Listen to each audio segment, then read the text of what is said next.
तो हेलो बच्चों, कैसे हैं आप लोग। एक बार फिर आप लोगों का सौरभ खरकौर फिजिक्स में बहुत बहुत स्वागत करता हूं। तो हम लोगों ने क्लास 12 की फिजिक्स स्टार्ट की थी, पूरा रिवीजन 2023 के लिए, और हम लोगों ने काफ़ी अच्छा करना है बोर्ड एग्जाम में। तो मैंने पहला चैप्टर जो स्टार्ट किया था इलेक्ट्रोस्टैटिक्स किया था, उसके 3 लेक्चर करा चुका हूँ मैं, जहाँ पर को मैंने 4 चार्ज की प्रॉपर्टीज़ पढ़ाया था, कूलम्ब्स लॉ बताया था बहुत डिटेल में। वहाँ पे मैंने सिर्फ मैग्नीट्यूड के बारे में बात की थी। तो आज मैं एक कीमती टॉपिक आप लोगों के सामने लेके आया हूँ, जो है vector form of Coulomb's law. देखो लास्ट टाइम हमने क्या पढ़ा था, हमने ये पढ़ा था कि जब 2 पॉइंट चार्ज Q1 और Q2 मान लो, हो सकता है दोनों पॉजिटिव हो सकता है दोनों नेगेटिव हो, ठीक है, हो सकता है एक प्लस हो एक माइनस हो, एक दूसरे से r डिस्टेंस पे सेपरेटेड रहते हैं, तो वो एक दूसरे को रिपल भी कर सकते हैं, अट्रैक्ट भी कर सकते हैं। सेम चार्ज होंगे तो रिपल करेंगे, अपोजिट चार्ज होंगे तो अट्रैक्ट करेंगे, ठीक है। तो इन दो चार्जेस के बीच में लगने वाला अट्रैक्शन और रिपल्सन का जो फोर्स होता है, अगर इनके बीच में वैक्यूम हो तो यह F इक्वल टू आता था 1/4 pi epsilon not. Epsilon not की वैल्यू कोई बता सकता है? 8.854 इंटू 10⁻12, ठीक है, 1/4 pi epsilon naught Q1 Q2 upon r²। तो ये तो इनके बीच में लगने वाला अट्रैक्शन और रिपल्सन के फोर्स का मैग्नीट्यूड हो गया ना, कि कितने फोर्स से एक दूसरे को रिपल करेंगे, 50 Newton, 100 Newton, 500 Newton, 600 Newton. But जब ये अट्रैक्ट और रिपल कर रहे हैं तो कुछ एक डायरेक्शन होगी नहीं होगी, क्योंकि फोर्स एक वेक्टर क्वांटिटी है, तो वेक्टरों के पास होती है डायरेक्शन। तो इन पे लगने वाला अट्रैक्शन और रिपल्सन का जो फोर्स है उसकी डायरेक्शन क्या होगी, उसी को हम पढ़ेंगे वेक्टर फॉर्म के अंदर। तो मेन काम है आज हमारा इस फोर्स को वेक्टर फॉर्म पे लिखना, जहाँ पे हम उसकी डायरेक्शन दिखा सकें, ठीक है बच्चों। तो ये फॉर्मूला आई होप कि आप लोगों को आता होगा। फिलहाल इसको हम हटा देते हैं, ठीक है। इसके बाद आप लोगों को देखो, वेक्टर फॉर्म पता होने के लिए एक छोटा सा टर्म वेक्टर का आना चाहिए, यूनिट वेक्टर। मान लो, जिसको नहीं आता है एक बार देख लो, ठीक है, जिसको आता है वो आप लोग भी देख लो। कोई वेक्टर है ए वेक्टर, ठीक है। देखो इसमें जो टेल है इसकी डायरेक्शन दिखाता है, बाकी ये जो लाइन है यहाँ से यहाँ तक इसका मैग्नीट्यूड दिखा रही है। तो किसी भी वेक्टर का जो यूनिट वेक्टर होता है ना, वो वेक्टर होता है, वैसे इसको ए कैप से दिखाते हैं। अगर ए वेक्टर है तो इसके यूनिट वेक्टर को ए कैप से दिखाते हैं। तो यूनिट वेक्टर वो वेक्टर होता है जिसका मैग्नीट्यूड क्या होता है, 1। इसका मतलब यूनिट वेक्टर की न्यूमेरिकल वैल्यू 1 है। सिर्फ यूनिट वेक्टर क्या दिखाता है, उस वेक्टर की डायरेक्शन दिखाता है। जैसे ए वेक्टर का जो यूनिट वेक्टर है इसको ए कैप से दिखाओगे, ये सिर्फ इस वेक्टर की डायरेक्शन दिखा रहा होगा। तो ए कैप लिखा है तो ये मैग्नीट्यूड नहीं बता रहा है, इसका मैग्नीट्यूड 1 है, सिर्फ ये बता रहा है कि ए वेक्टर कहाँ को जा रहा है। जैसे आप 30 मीटर नॉर्थ को गए तो सिर्फ नॉर्थ जो है आपका वो यूनिट वेक्टर हुआ, समझ में आया।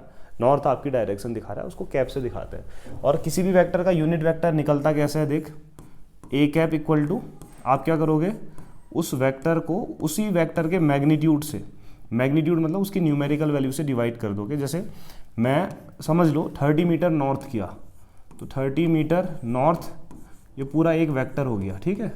इसको मैं इसके मैग्नीट्यूड से डिवाइड करूंगा तो इसमें मैग्नीट्यूड सिर्फ क्या है, 30 मीटर है। तो ये तो यूनिट वेक्टर का मैग्नीट्यूड कितना आ गया, 1। इसके पास सिर्फ डायरेक्शन है। तो किसी भी चीज़ को अगर आप 1 से मल्टीप्लाई करोगे तो कोई फ़र्क नहीं पड़ता, इतना आप लोगों को पता होना चाहिए, ठीक है। खैर ठीक है, पता है तो बढ़िया है, नहीं भी पता है तो सीख लिया आप लोगों ने, है ना। तो देखो दो चार्ज हैं Q1 Q2, मान लो दोनों के दोनों चार्ज पॉजिटिव है। कैसे हैं, पॉजिटिव, ठीक है। तो यहाँ पे प्लस बना देता हूँ, यहाँ पे भी क्या बना देता हूँ, प्लस। तो अगर दोनों के दोनों चार्ज पॉजिटिव हैं तो एक दूसरे को क्या करेंगे, देखो प्लस इंटू प्लस करोगे तो प्लस आ जाएगा। तो आप कह सकते हो कि जो Q1 और Q2 है इन दोनों का जो प्रोडक्ट है वो ग्रेटर देन 0 आएगा। क्यों आएगा, प्लस प्लस प्लस तो प्लस में आएगा, तो प्लस तो 0 से बड़ा होता है ना। तो देखो प्लस प्लस है तो ऑब्वियस है एक दूसरे को क्या करेंगे भैया, ये रिपल करेंगे। तो दोनों के दोनों जो फोर्स हैं एक दूसरे को रिपल करेंगे, Q1 Q2 चार्ज दोनों के दोनों एक दूसरे को रिपल करेंगे, है ना। तो जब भी दो चार्ज एक दूसरे को रिपल करते हैं तो आप लोगों को एक चीज़ पता चली कि उन दोनों का जो प्रोडक्ट है प्लस प्लस प्लस हुआ ना, तो 0 से बड़ा आएगा। अब आप बोलोगे दोनों के दोनों माइनस भी तो हो सकते हैं, माइनस माइनस करोगे तब भी तो प्लस आएगा ना। तो याद रखना उन दोनों का प्रोडक्ट ग्रेटर देन 0 आता है, ठीक है। तो देखो ये दोनों चार्ज एक दूसरे को रिपल कर रहे हैं। मान लो Q1 चार्ज ने Q2 चार्ज पे जो रिपल्सन का फोर्स लगाया है वो लिख लेते हैं F। Q1 चार्ज ने Q2 पे जो रिपल्सन का फोर्स लगाया, फोर्स को F से दिखाएंगे। Q2 पे लग रहा है किससे, Q1 पे ना, तो F21 वेक्टर लिख लेते हैं। इसका मतलब क्या समझे आप, कि force on Q2 charge due to Q1। Clear? ठीक है, तो इसने इस पे इधर को रिपल्सन का फोर्स लगाया होगा, तो इसको लिख लिया F21 force on Q2 charge due to Q1। ऐसे ही बता, ये इसको रिपल कर रहा है तो ये खाली बैठा रहेगा, तो ये भी तो प्लस ये भी तो रिपल करेगा, तो इसको लिख लेते हैं F force on Q1 charge due to Q2, तो F12 वेक्टर। कोई दिक्कत तो नहीं है ना? सिर्फ ये कोई कन्फ्यूजन होगा तो आप मुझे बताना, ठीक है ना? अब मान लो Q1 से जब आप Q2 की तरफ को जाओगे तो यहाँ को जाओगे ना, तो आपका जो डायरेक्शन होगी जब आप Q1 से Q2 की तरफ को जाओगे, तो इसको मैं ले लेता हूँ R। जब 1 से 2 की तरफ जाओगे तो R12 लिख लेता हूँ, कैप लिख लेता हूँ। कैप का मतलब है सिर्फ ये डायरेक्शन दिखा रहा है, समझ में आया? तो Q1 से Q2 की तरफ यहाँ को जाओगे ना, तो डायरेक्शन की बात कर रहा हूँ, तो मैंने R12 कैप लिखा, तो इसका मतलब सिर्फ आप डायरेक्शन की बात कर रहे हो। और जब आप Q2 से Q1 की तरफ को आओगे तो यहाँ को आओगे ना, तो ये कितना आ जाएगा R, कहाँ से आ रहे हो? Q2 से आ रहे हो, Q1 की तरफ आ रहे हो, तो R21 कैप लिख लेता हूँ। अब इधर को आओगे तो ये सिर्फ डायरेक्शन दिखा रहा है। अब दोनों के दोनों चार्ज है तो इनके बीच की कुछ डिस्टेंस भी तो होगी, हो सकता है 20 मीटर हो सकता है 50 मीटर हो, तो Q1 से Q2 तक की जो डिस्टेंस है वो मैंने R ले ली है, ठीक है? मानो 50 मान लो, लेकिन डायरेक्शन अलग अलग होगी। Q1 से Q2 को यहाँ को जाओगे ऐसे करके, Q2 से Q1 ऐसे आओगे, समझ में? डायरेक्शन बदलेगी, लेकिन मैग्नीट्यूड 50 मीटर है तो 50 मीटर ऐसे जाऊँगा, ये 50 मीटर ऐसे आएगा, ये ध्यान रखना, ठीक है? हाँ, चलो अब निकाल लेते हैं फिर फोर्स की वेक्टर फॉर्म। तो हम लोग जानते हैं कूलम के लॉ से कि दोनों के दोनों चार्ज एक दूसरे पे जो फोर्स लगाएंगे, रिपल्सन का फोर्स लगा रहे हैं आज, तो इस फोर्स का जो मैग्नीट्यूड होगा वो कितना होता है? F=1/, अगर इनके बीच में वैक्यूम हो तब, हाँ, 4πε0 Q1 Q2 अपॉन कितना होता है? R²। अब आप बोलोगे ये तो मैग्नीट्यूड निकाला आपने, मतलब आपने न्यूमेरिकल वैल्यू निकाली, हम तो डायरेक्शन की बात करने वाले हैं। कोई बात नहीं, अब इसी को वेक्टर फॉर्म पे कैसे लिखते हैं देखना जरा ध्यान से। हाँ, मैं लिख रहा हूं इन वेक्टर फॉर्म, इन वेक्टर फॉर्म। तो मैं क्या करता हूं, देख, वेक्टर फॉर्म में लिखने के लिए F के ऊपर एक वेक्टर लगाना पड़ेगा। चलो F= इतना होता है। अभी मैं लिखता हूं फोर्स ऑन, अब एक फोर्स निकाल लेते हैं कोई सा भी, इससे पहले मैं एक काम करते हैं, इसको मिटाते हैं। मैं लिखता हूं फोर्स ऑन, चलो Q2 पे लगने वाला फोर्स Q1 की वजह से निकालते हैं। हाँ, तो लिख लेता हूं फोर्स ऑन Q2 पे चार्ज पे लगने वाला फोर्स किसकी वजह से? ड्यू टू Q1 की वजह से Q2 पे लगने वाला फोर्स। तो Q2 पे Q1 की वजह से जो फोर्स लग रहा है F21 लग रहा है, तो F के बदले कितना आ जाएगा भैया? F Q2 पे लगने वाला फोर्स Q1 की वजह से, तो F21, ठीक है ना, इक्वल टू कितना आएगा? देखो 1/4πε0 Q2 पे लग रहा है Q1 से, तो Q2 Q1 लिख लो या Q1 Q2 लिखो, कोई फर्क नहीं पड़ेगा, मल्टीप्लीकेशन में है, अपॉन Q2 से Q1 तक की डिस्टेंस का मैग्नीट्यूड कितना है बताओ तो? R²। समझ में आ गया? तो Q2 पे Q1 से लगने वाला फोर्स इतना होगा मैग्नीट्यूड में। अब बात करें डायरेक्शन की, ठीक है, तो इसी को वेक्टर फॉर्म पर लिख के दिखा रहा हूं मैं आपको, ठीक है? तो देखना भैया, तो लिखता हूं इन वेक्टर फॉर्म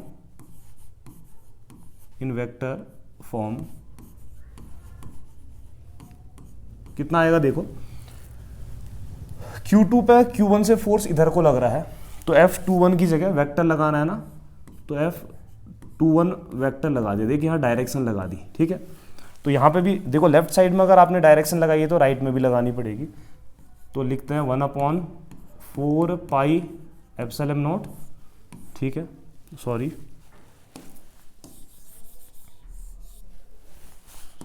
यह आ जाएगा आपका 1/4πε0 Q1 Q2 upon R², Q1 Q2 upon R²।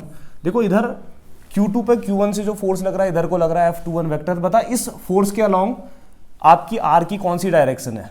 इस एरो के अलोंग देख, R21 की डायरेक्शन ये है और R12 की डायरेक्शन ये है। तो इस फोर्स के अलोंग जो आपका डिस्टेंस का यूनिट वेक्टर है वो R12 वेक्टर का कैप है। समझ में आ रहा है ना? R12 कैप है, क्योंकि देख F21 के अलोंग ये डायरेक्शन है। तो अगर मैं इसको ऐसा लिखूं चलेगा क्या? साथ में R क्या है आपका 12 कैप। देखो आप बोलोगे कि आपने R12 कैप एक्स्ट्रा कैसे लिखा, देखिए ये यूनिट वेक्टर है, इसका मैग्नीट्यूड 1 होता है, तो 1 से इसको मल्टीप्लाई करोगे यही चीज़ आएगी, तो इसका मतलब मैग्नीट्यूड आपका यही है। सिर्फ आपने R12 कैप में डायरेक्शन दिखाई है कि ये डायरेक्शन इस फोर्स के अलॉन्ग है, तो डायरेक्शन से डायरेक्शन कैंसिल हो जाएगी, तो मैग्नीट्यूड आपका यही आएगा। समझ में आया ना? तो हमने निकाल दिया force on Q2 charge due to Q1, ये इतना आ गया, कोई दिक्कत तो नहीं है। तो ये है आपकी वेक्टर फॉर्म। अब मैं आप लोगों को बता चुका हूँ वैसे ऑलरेडी, अगर आप चाहो तो इसको ऐसा लिख सकते हो कि ए कैप इक्वल टू कितना होता है, ए वेक्टर अपॉन उसी वेक्टर का मैग्नीट्यूड। तो अगर आप चाहो तो इसको कैसा लिख सकते हो, देखो और करके आप लोग ऐसा लिख सकते हो कि force on Q2 charge due to Q1 equal to आ जाएगा 1/4 पाई एप्सिलॉन नॉट, या आएगा यहाँ पे Q1 Q2 upon r square. साथ में देख A cap A vector upon ए होता है, तो R12 कैप कितना हो जाएगा बता, R12 वेक्टर अपॉन R12 का मैग्नीट्यूड। बता R1 से R2 तक की जो डिस्टेंस है, या Q1 से Q2 तक की जो डिस्टेंस है, इसका मैग्नीट्यूड R लिया है, तो यहाँ पे कितना आ जाएगा, R आ जाएगा। समझ में आ गया ना? तो इस तरीके से भी लिख सकते हो। अब वैसे आप लोग देखोगे तो R स्क्वायर इंटू आर हो जा रहा है, और हम लोग जानते हैं कि R स्क्वायर इंटू आर को अगर आप चाहो तो R क्यूब लिख सकते हो, तो इसकी जगह यहाँ पे आप लोग चाहो तो कितना लिख सकते हो, R क्यूब चलेगा। ठीक है, कोई दिक्कत नहीं होगी अगर आप ऐसा लिख लेते हैं तो। ठीक, तो मैंने Q2 चार्ज पे Q1 चार्ज से लगने वाला फोर्स निकाल दिया, ये वेक्टर फॉर्म है। हाँ, अगर आप लोगों को कोई डाउट होगा तो आप लोग पूछ सकते हैं। पीछे चले जाना, मैं इसको हटा देता हूँ इतना।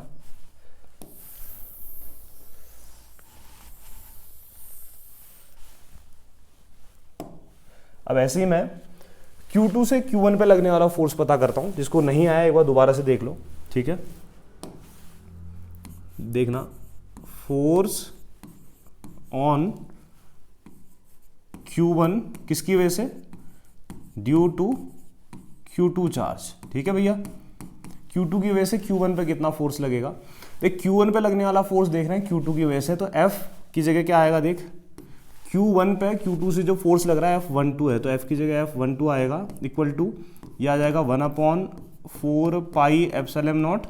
Q1 पे Q2 से लग रहा है, तो चार्ज एक Q1 है, एक क्या है, Q2, और दोनों के बीच की डिस्टेंस का मैग्नीट्यूड R है, तो अपॉन कितना आ जाएगा, R स्क्वायर।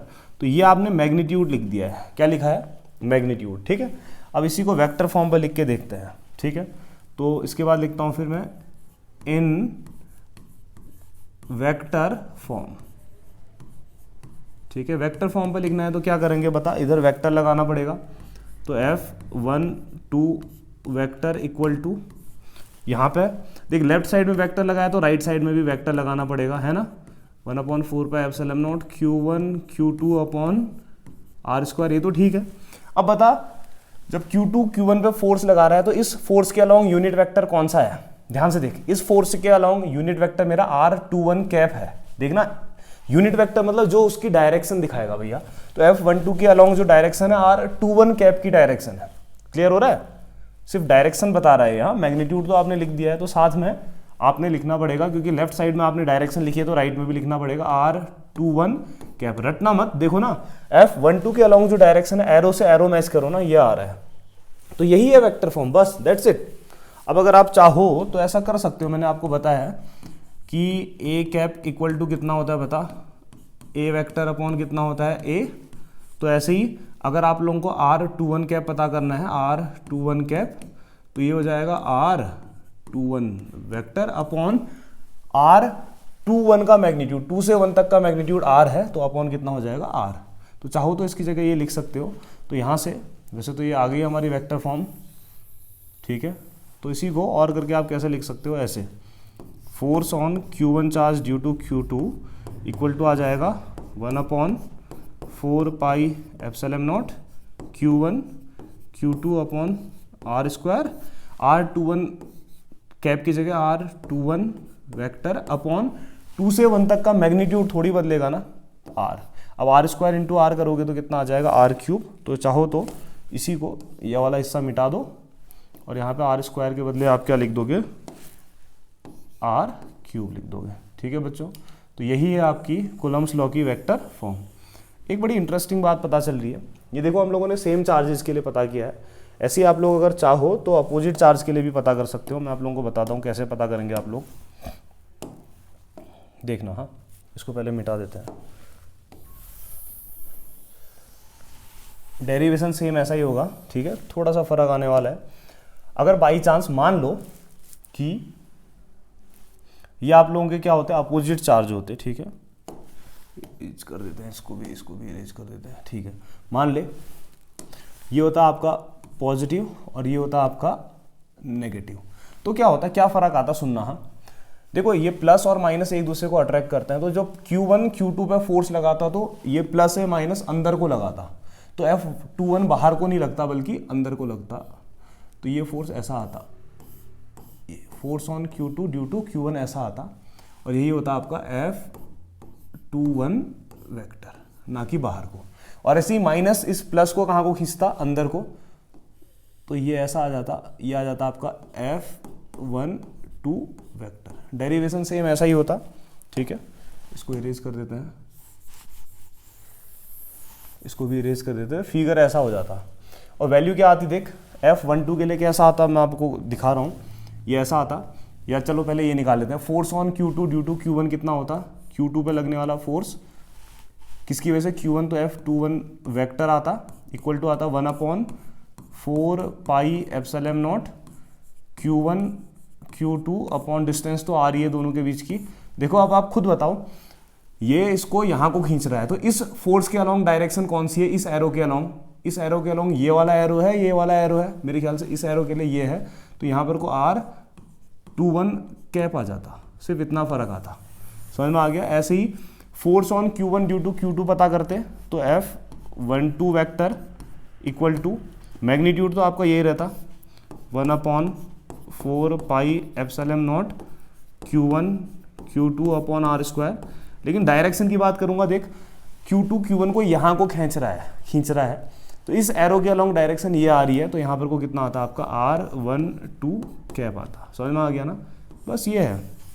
और एक बड़ी इंटरेस्टिंग बात पता चल रही है, देखो ना, दोनों का मैग्नीट्यूड सेम है, देख F21 और F12 का मैग्नीट्यूड सेम है, सिर्फ डायरेक्शन का फर्क आ रहा है, इसकी डायरेक्शन यहाँ को, इसकी यहाँ को।